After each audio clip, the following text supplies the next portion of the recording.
Sveiki, įsijungę Haner inicijuotą laidą, kurioje dirbtinis intelektas susitinka su tradiciniu interjero dizainu. Būtent čia mes turime neeilinę galimybę iš arčiau susipažinti su interjero dizainerių darbu ir pamatyti, kaip jis skiriasi nuo šiuo metu prieinamų dirbtinio intelekto įrankių, kuriuos yra tiesiog puikiai įvaldęs vienas iš mūsų laidos dalyvių Antanas Bernatonis. Praeitose laidose jis ir tikra interjero dizaino profesionalė Monika Noreikienė jau sukūrė virtuvės ir svetainės vizualus Hill City projekto būstams, o šį kartą jų laukia nauja užduotis – miegamasis. Keliaukime pas juos.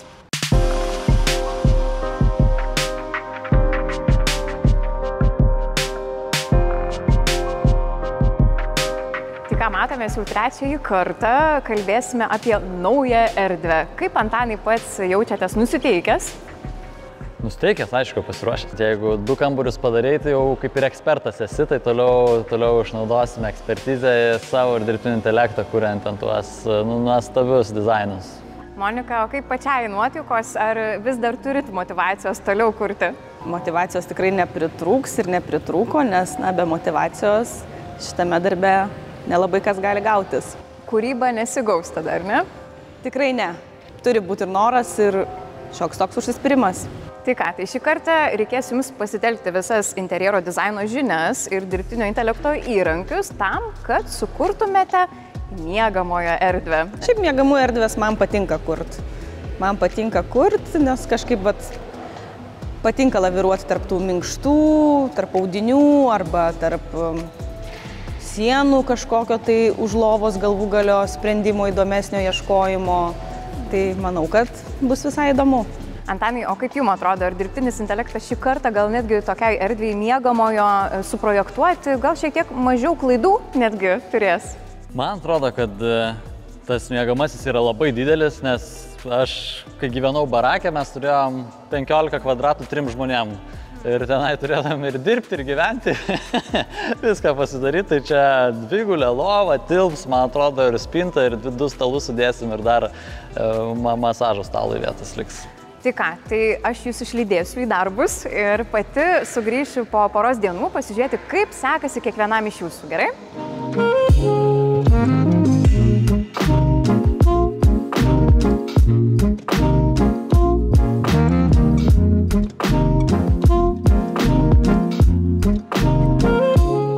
Miegamoje darbuojatės, ar ne? Jau trečiasis toksai kaip kambarys erdvė.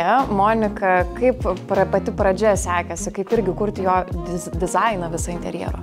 Man labai patinka lovos su metaliniam atkaltėm. Bet dėja, realiam gyvenime, kai bandai kurti miegamųjų interjerus, žmonės tokių nenori, dėl praktiškumo, jie nori atsikulti, atremti galvą į minkštą galvūgalį. Jos gražios, bet jos, kaip pasakyti, galbūt nėra tokios patogios, bet gražios. Tai šitame interjere, kadangi jis nėra skirtas konkrečiam žmogui, mes tokią lovą ir įdėjome. Čia, kaip sakant, toks mini svajonės išsipildymas. Tai viena miegamojo pusė, kadangi jis toks, 2 pusių miegamasis yra lova su naktiniam spintelėm ir kita pusė, tai jau funkcinė, spinta, ir netgi įterpiam mini tokį kaip kosmetinį staliuką, kaip darbo staliuką. O Jurgita, kokią jūs programą naudojatės čia, viską paišote, dėliojate? Su SketchUp virėjų renderinu. Taip, tai labai paprasta, primityvi programėlė, nereikalaujant labai galingo kompiuterio ir šiaip greitai pasidarančios vizualizacijos. Ir greitai išmokstama, ar ne? Labai paprastai. Taip. Tik įdirbio reikalas. Taip, įdirbio reikia vis tiek. Kad jeigu tu nori, kad tai atrodytų kuo realistiškiau, kokybiškiau, kaip sakau, mes mėgstam naudoti tą žodį skanios vizualizacijos, tai tu turi būti jau pramokęs ją gerai. Tai aš noriu palinkėti toliau tada tokio sklandaus, lengvo, malonaus, be iššūkių kažkokių didesnių darbo prie šio miegamojo. Ačiū.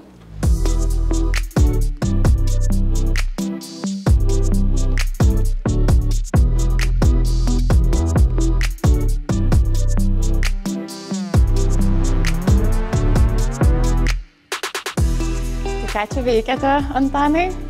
Nu va, žinai, nieko aš nesuprantu apie tą interjerą, tai semiasi įkvėpimo iš močiutės žurnalų, dar Čia toks senesnis šiek tiek, ar ne? litais kaina, tai tie interjerai tokie senoki, bet nu visai neblogi. O dabar šiandien pradedate miegamąjį, ar ne, jo projektą. Tai įdomu, kokį įrankį naudosit. Ar tą patį, kai buvo svetainėje ir virtuvėje, ar bus kažkas naujo?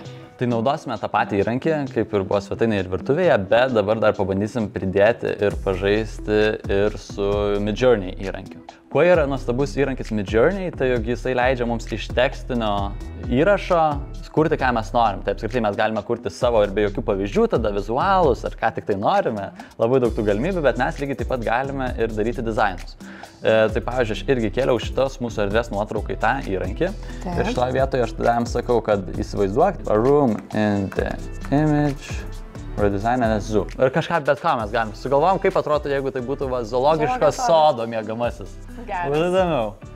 4 skirtingi to paties stiliaus, žodžiu, variantai. Jo, kažkokie. Tai vėl mes galėtume konkretinti, sakyti, kad Wes Anderson stiliumi ir tenai dar pasakyti, kokiais modeliais, kampais, spalvomis ir taip toliau. Mes čia labai tokį bendrinį padarom. Labai gražiai atrodo. Tinka, būtų faina, ne? Tiktų. Nu, įdomi. Kvapas geriausias gal nebūtų jau, bet... Savotiškai. Tai idėjos įdomios, visokių čia yra ir tikrai įkvėpimo dar daug. Aš įsivaizduoju, kad labai sunku bus per tą savaitę nuspręsti, ties kuria viena pasilikti, ar ne? Aš tai tikrai rinkčiausi zoologijos sodą, bet klausimas kaip klientui, kas labiausiai tiks, tai mes turime atsižvelgti tos reikalavimus, kaip būdami profesionalūs interjero dizaineriai. Žinoma. Tai linkiu tada įkvėpimo toliau kuriant ir pasimatysim greitai jau. Jau greitai. Po savaitės. Taip, iki.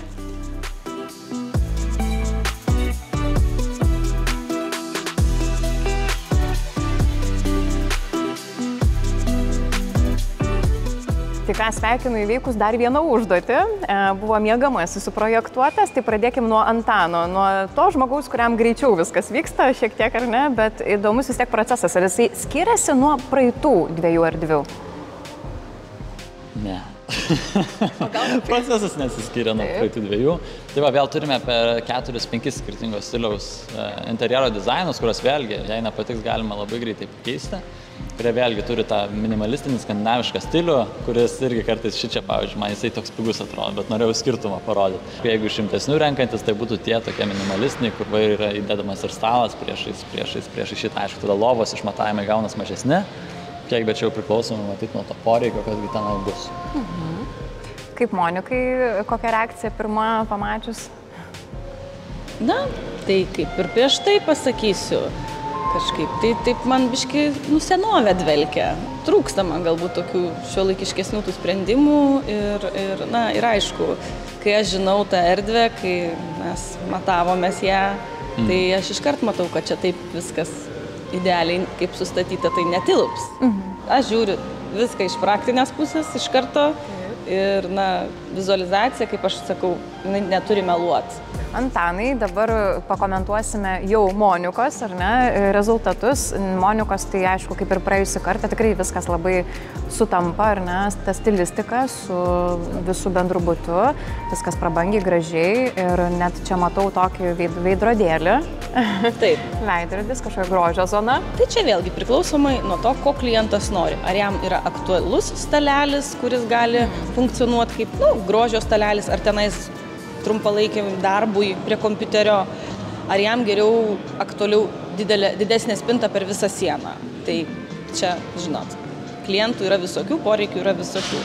Šį kartą aš pasiūliau, kad praktiškai per pusę spintos dalis ir tada kita dalis yra stalelis. Lova, tai man labai patiko tokia išraizgyta, jinai kažkokia čia tokia irgi radote, kaip suprantu, pirkti netgi yra tokių variantų. Taip, yra, pavyzdžiui, šitos lovos variantų pirkti internete galima atsisiųsti tik tais metalo konstrukcijos va šitą galvūgalį. Ir tada jau patį čiužinį su minkšta ten ta visa pačia jau galima užsakyti pagal užsakymą arba tiesiog yra ir pirkti gatavų pagal išmatavimo poreikį, kokio reikia. Tai lovą, matau, irgi parinkote beveik per visą, ar ne, erdvę? Taip. Na ir dvi spintelės šalia lovos, ko dažniausiai klientai nori.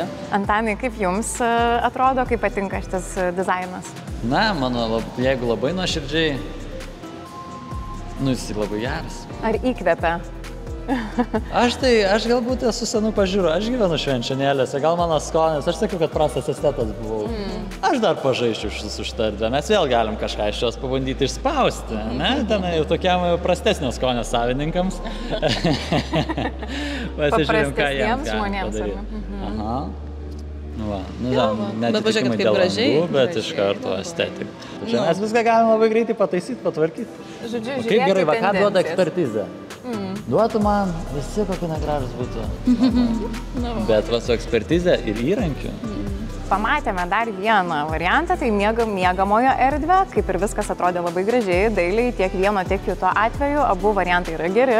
Pasimatysime jau kitoje laidoje su dar viena jau 4. užduotim. Taigi šiandien iš arčiau pamatėme, kaip interjero dizainerė ir dirbtinis intelektas geba doroti su ta pačia užduotimi ir kokios jų galimybės sukurti unikalų, tikrai įdomų miegamojo projektą. Jį kviečiu apžiūrėti iš arčiau specialaus Delfi projekto Interjero dizaino revoliucija aplinkoje. O aš su jumis jau atsisveikinu, iki kito karto.